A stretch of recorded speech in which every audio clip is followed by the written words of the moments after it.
The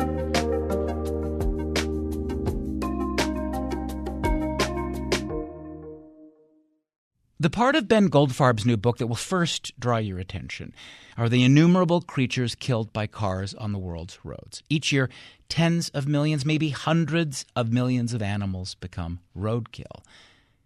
But his book is about more than just the body count. It's about the roads themselves. It's about the study of road ecology and how they've altered the natural world.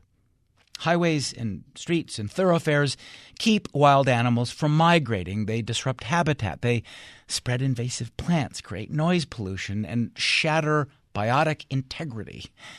Goldfarb told us they can even tweak the genes of animals. A road can influence the way an animal actually evolves. It's what happened to the cliff swallow. So cliff swallows are these birds who often build their mud nests on the underside of highway overpasses and bridges. And, these cliff swallows are really good at taking advantage of all of this sort of novel habitat that we've created for them in the form of all of these highway bridges. But, of course, living over a highway is a dangerous place to be, right? And some cliff swallows get hit by cars.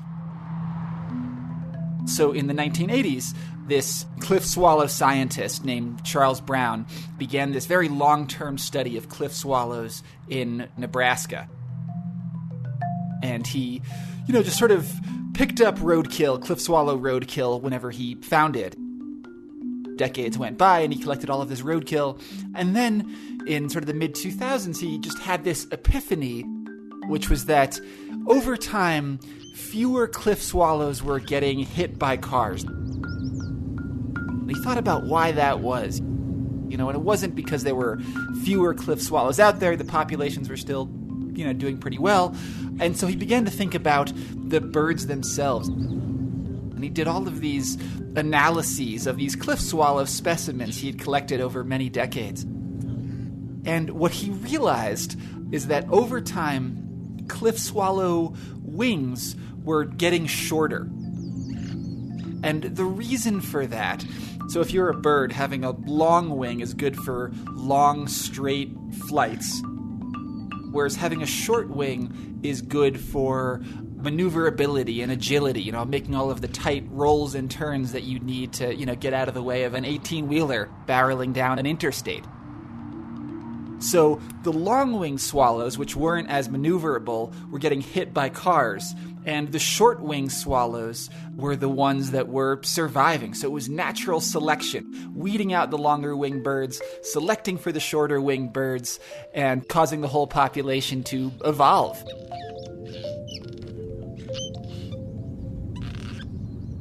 And, I just love that story because we think about evolution as being this process that unfolds over thousands or millions of years, and yet roads and cars and traffic are such a powerful selective pressure that they can actually, literally drive evolution in a matter of decades.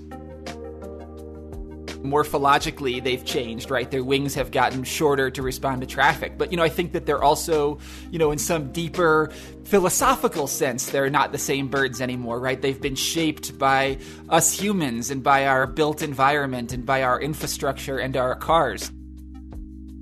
I was very conscious while writing the book of not making it about roadkill per se. I mean, certainly roadkill is part of the story, but it's a book about so much more than that. It's about all of the different ways that our built world interacts with nature. And then, of course, roads are shaping our own lives, right? They're fragmenting our communities, and the road noise pollution that they create is, in some cases, literally killing us. So it's really about the much larger role that roads play in our ecosystems, on our landscapes, and in our collective psyche.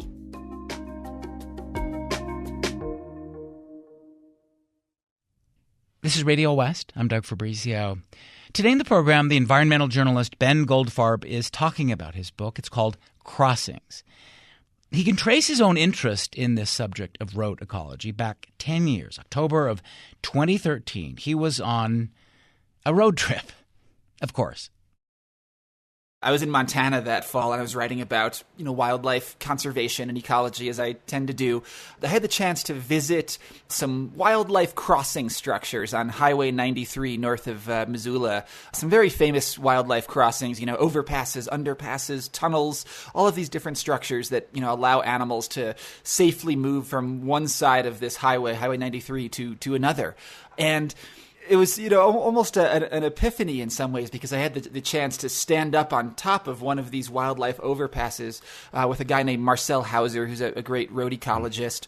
And, it was just this kind of amazing moment on a couple of different levels. I mean, first it was just really beautiful. We're standing on top of this vegetated bridge at twilight, watching traffic go underneath us. And it was very inspiring, right? I mean, we do so much on this planet to, make animals' lives harder and more difficult and dangerous. And, here was this beautiful, aesthetically pleasing, multi-million-dollar structure that we'd built to make their lives easier and safer. And I found that kind of lovely. But it was also sort of an intellectually fascinating experience as well, especially being up there with Marcel, who's, really an expert in this topic, because look, here is this built piece of infrastructure that we humans have created that has to be appealing or enticing to grizzly bears and elk and moose and bobcats and weasels and, the whole suite of animals that live in this ecosystem and that encounter the highway and need to find a way across it. Marcel was talking about the need to, add logs and rocks to this bridge so that, meadow voles and other rodents would feel safe crossing it. And, what about a kind of a vegetated screen to block headlights so that, black bears wouldn't be scared off by oncoming traffic. So it just, struck me that designing wildlife crossings and really thinking more broadly about how animals encounter roads, really requires putting yourself in the hooves or paws or feet of other species. And that's just a, kind of a fascinating intellectual challenge that road ecologists, people who work on this issue, have to deal with. And so it was really that experience back in 2013 that first got me excited about this topic. There's another kind of epiphanal moment you write about, not for yourself, but this ecologist named Richard Foreman. This was in the 1990s. And he's, as you tell it in the book, he's there in his office with some students, and they're looking at this satellite photograph of a forest. And it's not the birth of road ecology, but it's an important moment, I think, it seems, in the story. Tell this part. Yeah, so, Richard is a kind of a landscape ecologist at Harvard, and on this particular day, he's in his office with students, and there's a big sort of satellite image or maybe an aerial image of a forest, and he's, sort of talking to the students and kind of expounding on all of the different features of this image. Here's where the animals move through the landscape. Here's, how the water runs off. And then all of a sudden, he looks at the image and sees that there's a road running right through the middle of this forest. And he says, it's funny, we know a lot about the ecology of everything else in this picture, but we don't actually know much about that thing, that road. And that was sort of the birth of road ecology. And Richard was the one who coined that term, at least in English, in the mid-1990s. And I just love that moment because, I think that it testifies to something really fundamental about roads, which is that, they're such constant daily features in our lives that they're sort of invisible to us, right? We use them every day, and as a result, we don't really notice them. And, I think that the point of this field of road ecology and, the point of this book is to make us see them in a new way and recognize the enormous impacts they play in structuring our country and our landscapes and our lives. So this is the 1990s. I can't imagine that we weren't thinking about the larger environmental impacts of roads before then. What do you mean that this is sort of the birth of road ecology? I mean, we were thinking about it, but we hadn't really defined the study of it? Yeah, I think that's true. I mean, certainly. Look, the road ecology, as kind of an unnamed discipline, goes back to the early 1900s, to the birth of cars, or the proliferation of cars. You can go back to the 1920s and, read these studies by wildlife biologists, driving around the countryside in Iowa and saying, wow, look at all of these dead, ground squirrels and woodpeckers and garter snakes. What is this kind of terrifying new technology, the automobile, doing to nature, right? So, certainly Richard was not the first person to think about roads and cars in kind of ecological terms. But, I think that defining road ecology helped to coalesce attention around what a huge issue roads really are. I think that for a long time, ecologists and really the conservation community, didn't pay much attention to roads, right? It was deforestation. It was mining. It was poaching. It was overgrazing. Now it's climate change, right? There are all of these other sort of ecological impacts that we being sort of like this larger community of people concerned about conservation, have focused on. And roads really received short shrift, I think, in that litany of impacts. And, I think that Richard, by defining this new discipline, helped to bring a lot of both wildlife folks and, and transportation engineers to the table and say, hey, wait a second, roads are not just, one of the background factors that's, affecting ecosystems and wildlife. They're actually one of the determining factors, maybe the most determining factor in the health of wildlife populations. I know that, as we've been saying, this, book's not all about roadkill, right? And neither is road ecology. But, as Richard observed, there's literally nothing that we do to kill more wild animals on land than drive, right? I think that defining road ecology was helpful in kind of clarifying the stakes of the issue in some ways. You write in the book that, any engineer will tell you that roads ostensibly exist to serve society. But you say in truth it's probably the other way around. Society exists to serve a road. Explain what you mean, because it sort of gets at you write about for example, in the book you write about how we think about a road as this fixed, inviolable thing. Yeah. But the question, this is how you put it in the book, isn't why did the chicken cross the road, but why did the road cross the land? Just explain your spin on the way we think about roads. You nailed it, Doug, right? That these structures have been around, in some fashion for longer than we've all been alive, right? Of course, the Romans built roads thousands of years ago, and even our interstate highways, are sort of the legacy of first animal trails, often bison moving across the landscape, which then became Native American footpaths, which then became, wagon roads, and then gravel roads, and then asphalt roads, and now it's, now it's I-80, right? And so, because these structures are so, because their histories are so deep, we tend to view them as these kind of inevitable, permanent structures, like rivers, for example, things that have kind of always been out there and always will be out there. I think that's part of why we kind of dismiss their ecological impacts as well. It's like, well, these things have always been there, so, whatever they're doing must be just kind of natural.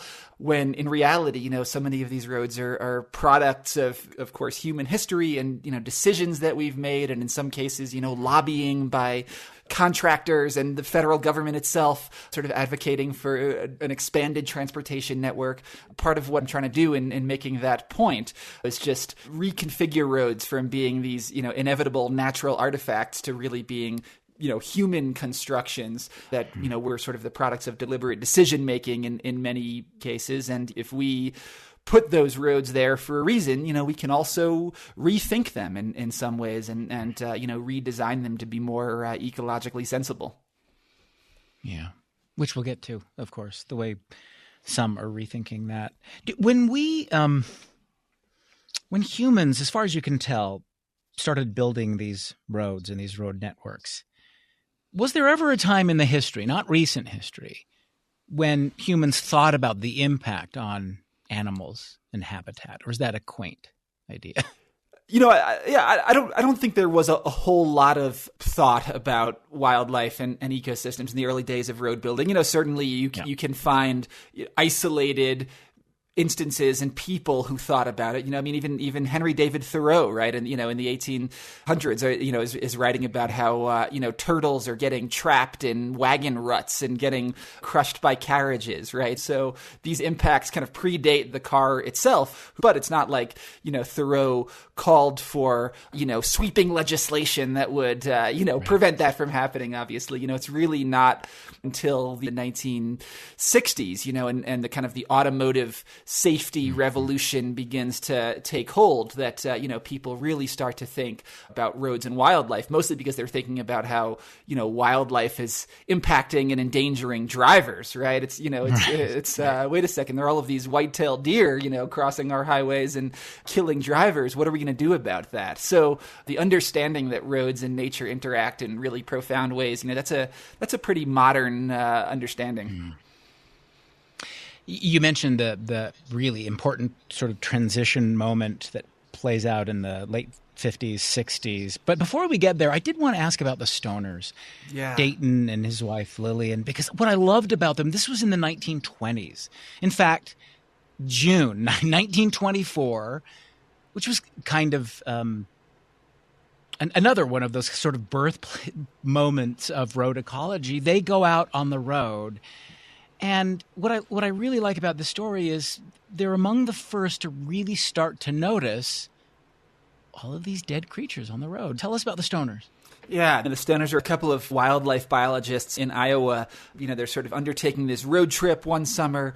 I'm not sure what they were driving, but probably a Model T. And they're seeing all of these dead creatures along the roadside. And, and they're biologists, so they start to wonder, how many animals are dying, what species. And, they start taking these really voluminous notes on the roadkill that they're spotting. And eventually those notes get published in the journal Science, which is really sort of the first formal study of the impacts of roads on wildlife. And, I think that one of the things that makes the Stoners and, then all of the sort of wildlife biologists who kind of followed immediately in their footsteps so interesting is that, they're really thinking about the issue of roadkill, which is a term that, didn't exist yet, in the same context as they're thinking about cars' impacts on humans, right? I mean, I think that's one of the fascinating things about the early history of cars is that, when the car first shows up on the American landscape, people are not excited about it. People are actually terrified, right? They're incredibly unsafe. Nobody really knows how to drive. There are no traffic lights or road signs. Pedestrian per capita death rates were actually much higher than they are today. And today they're, still pretty darn high.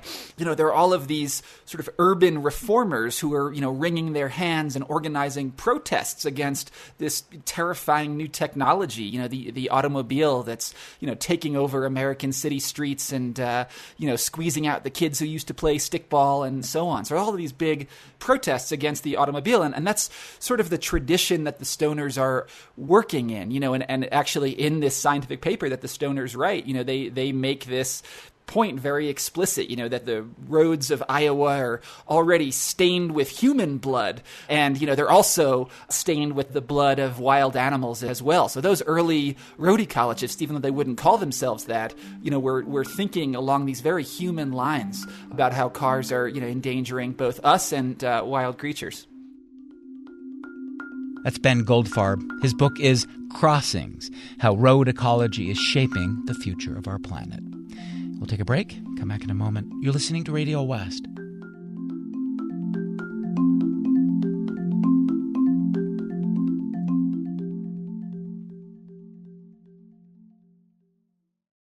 This is Radio West. I'm Doug Fabrizio. Today in the program, the environmental journalist Ben Goldfarb is with us talking about road ecology. It's the science that explains how roads have shaped our lives and altered the natural world. There's something like 40 million miles of roads on the planet. Another 25 million are coming in the next 25 years. And for animals, that has meant disrupted migration patterns, diminished habitat, noise and air pollution, and, of course, death. Tens of millions, maybe hundreds of millions of creatures are killed by cars on roads around the world every year. His book is called Crossings. Let's talk about the next big development that you were referring to. It comes in the late 50s, 60s, and it's It's about deer, basically. This is the pivot point, right? The story of deer. Take us through this part. So one of the kind of the interesting things that happens right after the stoners and other early wildlife biologists is that, there's this kind of initial period where there's lots of research about the impacts of roads and wildlife on wildlife, in the 1920s and 30s. And then all of that kind of dries up and people just sort of forget about it and say, okay, the car is, become this unquestioned conqueror of the landscape. And, fretting about wildlife is sort of pointless. And, road ecology sort of seems destined to die before it's born.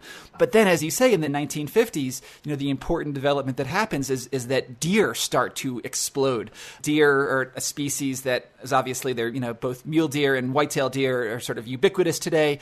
But, they were hunted nearly to extinction, in the late 19th century. And, by the early 20th century, there were very few deer on the American landscape. And it's not really until the middle of the 20th century that deer are really rebounding, in large part because of the suburbs, right? All of these big new highways are allowing people to flee the cities for these new suburban landscapes, and suburbs are really good deer habitat. They're great edge habitats. There's lots of ornamental landscaping for deer to eat. There are no predators.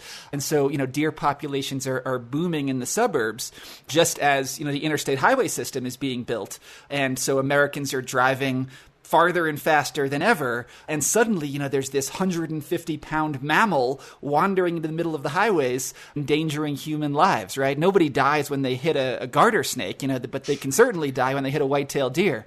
You see in the middle of, starting in the 50s and 60s, you see this renewed interest in the connection between roads and traffic and nature and wildlife. But, whereas the stoners were concerned about the impacts that cars were having on animals, now engineers are concerned about the impacts that animals are having on cars, right? Everybody's sort of worried about what this new explosion of deer means for human safety. And, you start to see all of these wildlife biologists and transportation engineers trying to solve that problem, the problem of deer killing human beings.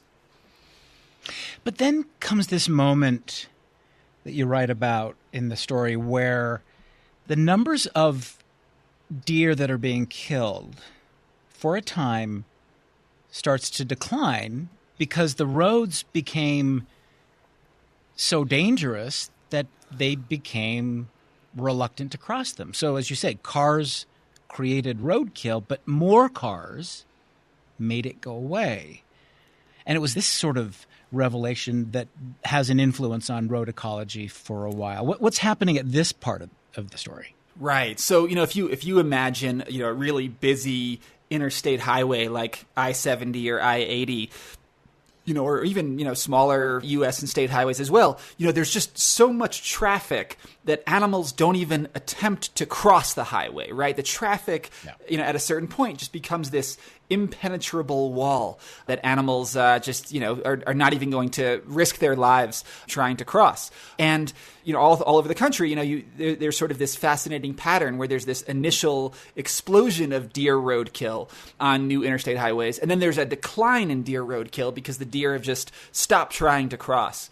And some people say, well, basically the problem has been solved by this moving fence of traffic. But, that turns out to be really misleading, right? Because it turns out that obviously animals like deer and elk and antelope, need to move long distances over the landscape to find food and habitat and shelter and mates and all of the things that they need. So, starting in the 1960s and 70s, there are a number of these really tragic events where, herds of animals approach one of these interstate highways, are unable to cross at all and end up starving en masse because they get, stuck in the snow and they can't find their, their low elevation winter range. And that's almost worse than roadkill itself, right? A herd of deer, elk, they can survive, a handful of collisions on the highway. What they can't survive is losing access to all of that habitat. So, just because animals aren't dying on these big new interstate highways doesn't mean that the highways aren't, ecologically catastrophic.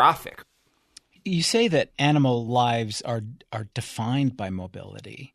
So talk a little bit more about the effect of roads on migration patterns. Mule deer, for example, you write about. And this was interesting. Like I think there was some sense that people didn't really know how much mule deer were moving around, and they were kind of astounded how much, in fact, they were. Because you say that the interstate highway system, this is how you put it in the book, lopped off these migration routes as neatly as a guillotine. So talk a little bit about the patterns and what effect roads have had on them. Yeah, that you're right that when these highways were built, we didn't really have much understanding of how far a lot of these animals like mule deer, but also elk and pronghorn and moose and bighorn sheep and all kinds of creatures, we didn't know how far these animals were moving because we didn't really have a great way of studying them, right? You would see them on their winter range, maybe you'd see them in the summer, but you didn't really know, which deer were part of which herds and, and how they were moving across the landscape. And it really wasn't until, the early 2000s when satellite tracking collars start to, become relatively available and cheap that biologists, put these collars on these animals and say, wait a second, these animals are moving in some cases hundreds of miles trying to, get from point A to point B. I mean, especially in the American West, where we're a pretty harsh region, right? If you're a deer, you need to, move between your gentle, low elevation winter range in the valley and then go up into the mountains in the summer to find the lush green forage. That's not really a problem that white-tailed deer in Virginia have, but, mule deer in the West really need to move long distances in many cases between these seasonal ranges. And, if you have a highway bisecting that migration, and you're at risk of either being killed by a car while making your migration, or, in the case of these big interstates, you're unable to cross at all, that can be hugely problematic. One of the mule deer herds that I wrote about and had a chance to visit in the book was this red desert herd in southwest Wyoming that migrates from the area around Rock Springs up to, close to Jackson Hole. Those animals, they've got, I-80 at the south end of their winter range. And, some years, 40% of those deer will die because they can't cross I-80 getting to, the really good low elevation forage. And historically, those deer might have gone as far south as Colorado. Nobody really knows. But today they have this wall of traffic that basically makes up the southern end of their territory. What did you learn about animal behavior in reporting this? That is, when a wild animal comes to a paved road, what does it make of it? When do they give up? When do they figure this is too dangerous, I can't do this? When did they used to be, as a wild creature, just blithely unaware of, it's a different surface, but they'll just head over it? And how do they think about it now? What do we know about animal behavior in terms of what it thinks of a road that's intersecting, its habitat? I think what's so interesting and complicated about road ecology is that every species experiences roads in a different way, right? You do have species that, are sort of blithely unaware.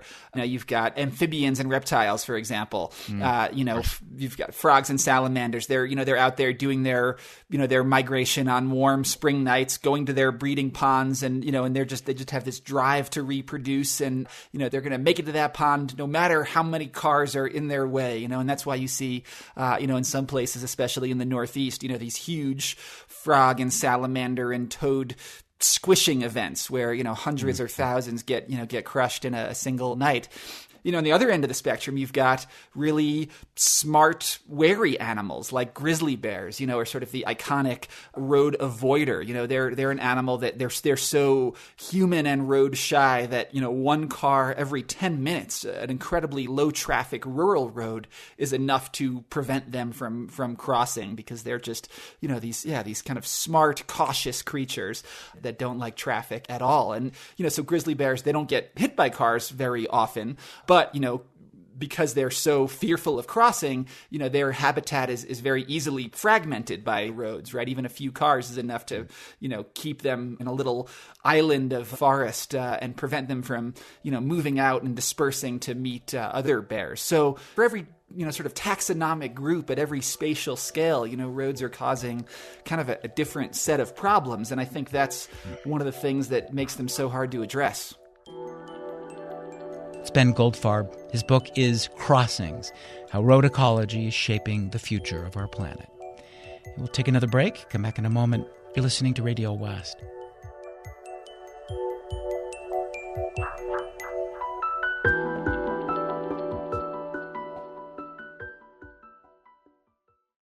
This is Radio West. I'm Doug Fabrizio. Back to our conversation with the environmental journalist Ben Goldfarb. We're talking about his book, Crossings, How Road Ecology is Shaping the Future of Our Planet. When did people start to realize that something needs to be done about all of this? I think it's interesting to see, you mentioned in the book that a lot of the early innovations in terms of different kinds of like overpasses and underpasses and crossings, they were developed in Europe. Yeah, Europe is full of great engineers, and they were definitely ahead of us on this curve. Really in the 1950s, you start to see wildlife bridges popping up in France mostly, and then countries like Germany and Switzerland and Austria and the Netherlands especially, are building crossings of their own. It's really not until the 1970s that you start to see, wildlife crossings in the United States. And, most of those are in western states. You've got Colorado, Wyoming, Utah. These are the states that have these big migratory herds of deer and elk. And, when you get 1,000 deer crossing a highway and, 50 of them get hit by cars, well, there's this big pile of carcasses saying, hey, put a wildlife crossing right here. That's when you really start to see these interventions popping up in the U.S. But then it takes another 30 years or so before they become truly accepted. I think that even though a lot of those early crossings were highly effective, you still saw lots of engineers saying, well, these things are expensive. Yeah, they worked in Colorado, but, are they really going to work in New Mexico? And so, every state has to kind of learn the lesson independently in some ways. And it's really not until, the early 2000s that you start to see these things truly proliferating across the landscape. There's a wildlife bridge in Parley's Canyon. It's near the summit on I-80. Yeah. You know about that one. I do. And I'm just thinking about talk a little bit about that one. And what I want you to sort of give us a sense about is what works. Overpasses, underpasses. You also write a lot about how you get an animal to go through this dodgy tunnel, because sometimes they're too scary, they're too narrow. I mean, how engineers are having to sort of fine tune these crossings to get animals to actually use them. Right. So, we've been talking about how every animal kind of experiences roads in different ways, right? And, by the same token, every animal experiences those crossings in different ways. And obviously different animals have, different habitat requirements and different crossing requirements, right? Like one of the iconic examples of that is our pronghorn, right? Antelope. These are species with incredibly good eyesight. And of course, they're the fastest land mammal in North America. So they want to be out in the open, right? So whereas a mule deer will very happily walk through an underpass, pronghorn really don't want to. They want to be up on a bridge where they can, look out over the landscape to watch for predators and run away if they have to. So you really have to be thinking about all of these different species that you're trying to help, and ideally, creating crossings that that accommodate whatever species you're focused on.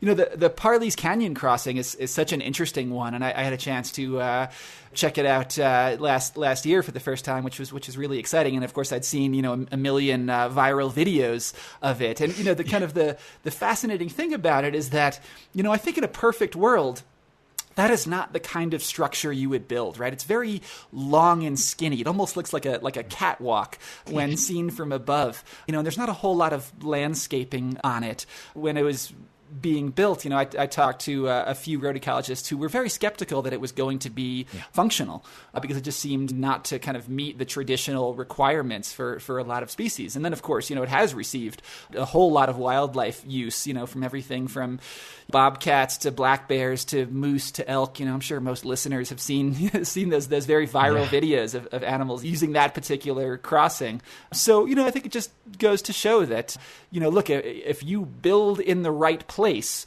animals will use these structures. They're incredibly flexible and adaptive and intelligent, and they'll use even structures that don't seem perfectly suited to them. And then the other really important part of getting animals to use these things are the fences, right? You've got roadside fences that kind of funnel animals to the crossings. It's not like, the animals are thrilled to use the crossings. It's more like the fences basically give them no choice. If they're going to cross the road at all, they have to cross at that wildlife overpass. So the fences don't get as much love and attention as the big beautiful bridges, and yet they're really essential to making the crossings functional. When you write about the stakes for certain animals in figuring this out, trying to give them access to a crossing. And the story plays out in Los Angeles, for example, this particular radio-collared mountain lion, cougar, that you write about, P22. Talk a little bit about this story and how isolated these mountain lions had become, that they didn't have mating pairs. And so there was, inbreeding, and it's a really interesting, kind of disturbing part of the story. Yeah, it is a disturbing story, and really kind of a classic one, I think. So the story there is that there's this little population of mountain lions that lives in the Santa Monica Mountains, just outside of Los Angeles, and they're surrounded by the busiest freeways in the world, essentially. The 101, the 405, these giant 10-lane superhighways that transport hundreds of thousands of cars every day. And as a result of that, these cats are really trapped on an island, right? They're, sort of surrounded by this sea of traffic and, suburban sprawl. And as a result, they can't escape their little patch of habitat, and no new cats can cross the highway to enter the patch of habitat, right? So these poor mountain lions are basically stuck mating with each other. And, eventually they end up breeding with their own daughters and granddaughters and great-granddaughters. And so the population has become very inbred over time, and they've begun to suffer genetic defects, and they've kind of entered what scientists have called an extinction vortex, this long-term doom spiral. So it's a very stark example of a problem that that highways are causing all over the world. So in this case, what's happening now, very excitingly, is that the state of California, with a lot of contributions from private philanthropists, is building this giant wildlife overpass, this bridge that's going to cross the 101, this 10-lane superhighway, and allow those mountain lions to disperse out of their little island, and allow new mountain lions to enter the population, and just encourage that gene flow that's going to theoretically save this little population. You write about noise pollution. You write about light pollution, how it disrupts the lives of animals. There's also this part I wanted to ask you about, how scavengers draw sustenance from this, which is an interest, kind of maybe a silver lining to the story, I suppose. Talk a little bit about this. This is where you sort of tell the parable of the vultures at the Space Center. Right. That's a great story too. And basically the situation there at the Kennedy Space Center in South Florida, the Space Center is basically in the middle of kind of a wildlife refuge, and so lots of animals would get hit by employees of the Space Center commuting to work every day, and all of those carcasses attracted vultures, as carcasses are wont to do, and then those vultures actually ended up, in one instance, colliding with a space shuttle during its launch and nearly causing a crash. And so, that basically the Space Center's employees, had to sort of create this roadkill task force to clean up all of that roadkill to prevent this vulture strike incident. And I think what that story goes to show is that, roads are, they're ecosystems in their own right? Yeah. And, we've been talking about, all of the death and destruction and habitat loss that they inflict, but, there are winners out there too, right? And those scavenging birds especially are some of the biggest winners in some cases. But, it's also obviously a very dangerous form of sustenance, right? If you're, a golden eagle in Utah, and you've been feeding on a dead mule deer on the shoulder, well, you've got a belly full of venison, and it's pretty hard to achieve liftoff, right? And you're at risk of becoming roadkill yourself. So the road is, yes, it is this ecosystem. There's bounty to be had there, but it's also this very dangerous form of bounty that can lure animals into this ecological trap. The last section of the book is kind of about the future, what might be coming. It's interesting you say, so whenever we sort of reach this point when, the roads are filled with autonomous vehicles, what is that going to mean for roadkill and road ecology? Can you, create a, software program and plug it into a car that takes into account the myriad creatures who die on roads every day? What have you learned about that? Yeah, it's such a good and important question, and it's one that I don't think autonomous vehicle developers are really thinking about. I mean, so right now the situation is basically that these AVs I think eventually are going to be really so much better than humans at avoiding the large animals, right? Because, it's sort of the way that their sensors, their cameras and radar and LiDAR are being developed is basically to avoid human pedestrians, right? So anything that's, sort of larger than a toddler is going to activate that kind of human pedestrian avoidance, and your car will brake, for the moose or the deer or the elk, that you, a fallible human driver, don't necessarily see. So, I think obviously self-driving cars are very buggy right now. There's, I think that there's a lot of pessimism and negativity around the industry at the moment. But, I think ultimately they're going to be much better at avoiding large animal collisions than we drivers are, right? So that's pretty good news if you're a deer, but it's not necessarily good news if you're a turtle or, a squirrel or a snake, right? Because autonomous vehicle developers are not thinking about those smaller creatures. And it's even, you could imagine a scenario where, AVs lead to more small animal roadkill, and then, I think that the bigger issue than roadkill itself, is just the increase in vehicle travel in general that, autonomous vehicles are going to produce, right? When your car is, your automatic chauffeur and you can just sit in the back seat, working on your laptop or watching Netflix or whatever. Well, suddenly commuting is not that big a deal. And you're probably willing to drive a lot farther because, the annoyance of driving has kind of become, potentially productive times. There's lots of transportation modeling that basically all of which says, that autonomous cars are going to lead to more vehicle miles traveled, more cars on the road. And that's just going to enhance that barrier effect, right? That wall of traffic that prevents animals from crossing highways and making it to their habitats. So, I'm not especially sanguine about what the future of autonomous vehicles means for wildlife. Well, you say there's a tsunami headed our way in terms of human infrastructure expansion. I guess I wanted to, with that in mind, and there are all kinds of different places you go to talk about these moments, and I wanted to end with your experience writing about Brazil. Brazil seems like kind of a remarkable place. For some reason, there are a lot of road ecologists there with all these new ideas, and let's talk about what you found. I'm so fascinated in the innovation of this road in Sao Paulo, SP 139.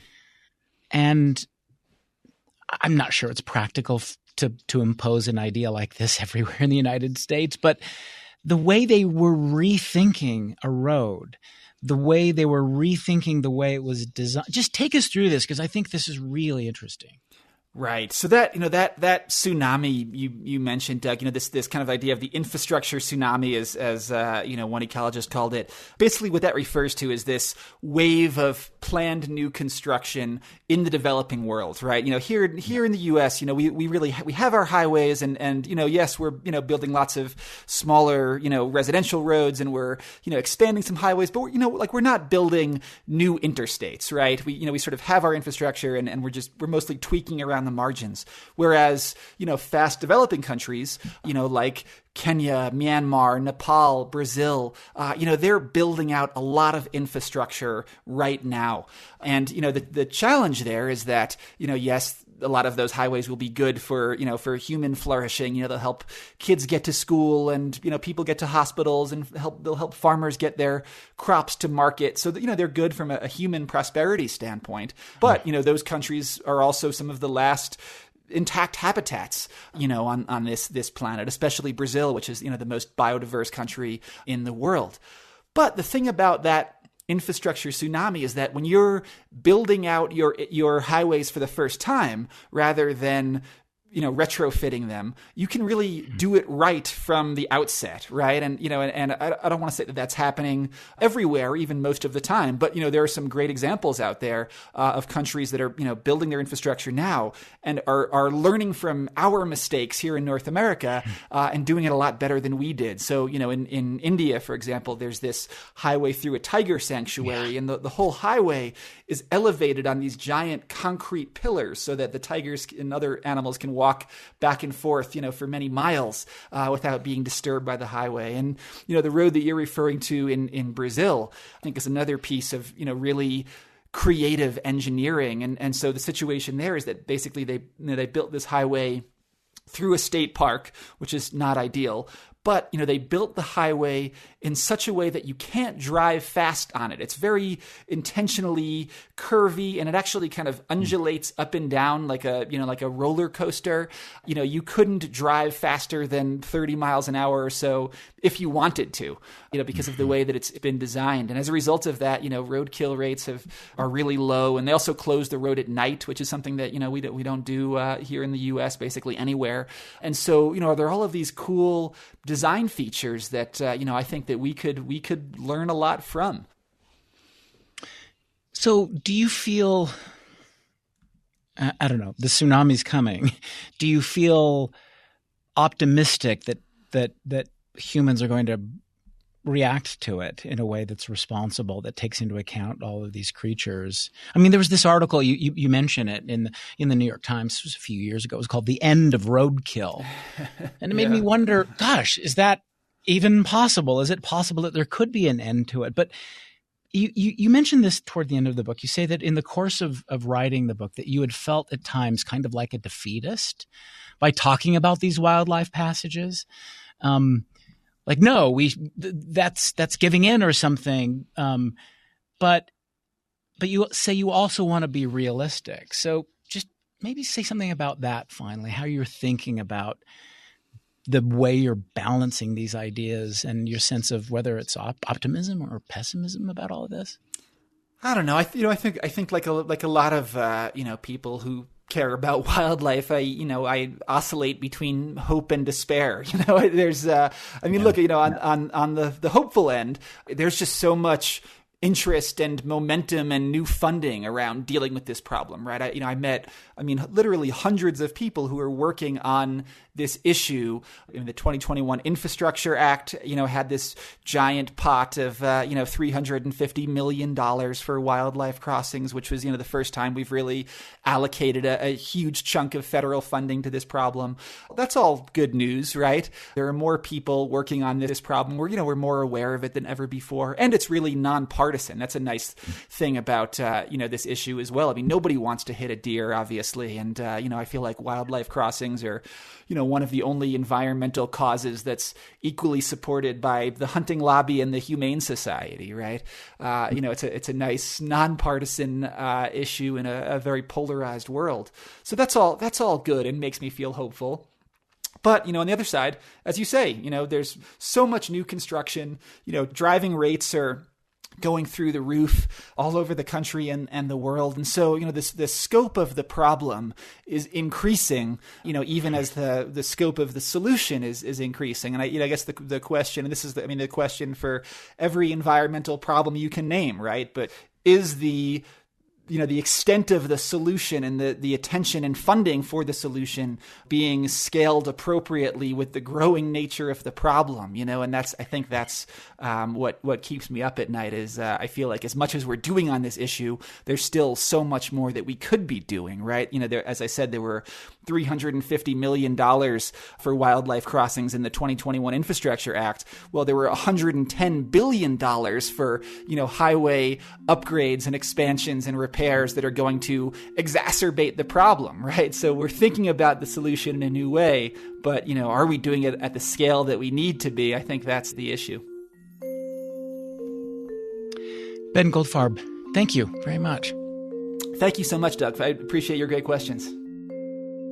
Ben Goldfarb. His book is Crossings, How Road Ecology is Shaping the Future of Our Planet.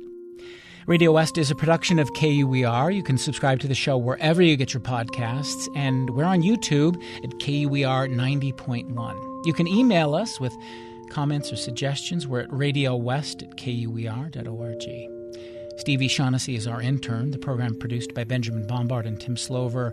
Kerry Watson is our executive producer. I'm Doug Fabrizio.